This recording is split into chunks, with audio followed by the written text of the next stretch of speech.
St. Louis County judge put a temporary hold on Missouri Attorney General Andrew Bailey's emergency order limiting transgender health care in the state. Good evening. I'm Mike Bush. Ann Allred has the night off. The judge heard arguments in a temporary restraining order hearing this afternoon and plans to issue a decision by Monday.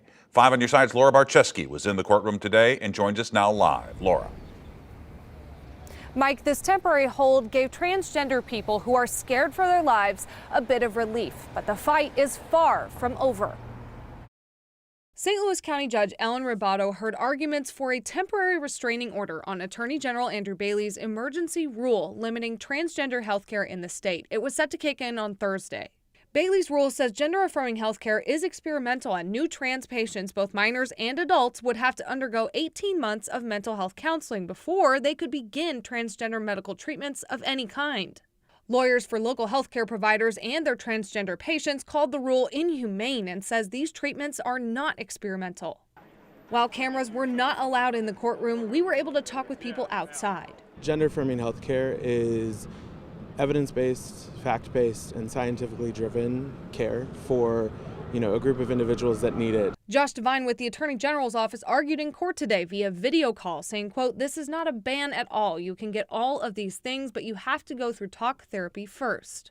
Getty Carey Avery is a transgender woman and says therapy is a common part of gender-affirming care. That's not unprecedented in gender care, but it is something that has not been a priority as of late, because what medical professionals have observed is that people who wait for long periods of time to access their care are going to suffer more negative consequences over time. The judge decided to put a hold on Bailey's rule for 5 days while reviewing the arguments made. Bailey said in a statement following the ruling, quote, "This order merely stays the implementation of our rule so the court can review the briefing. We will continue fighting for all patients to have access to adequate health care."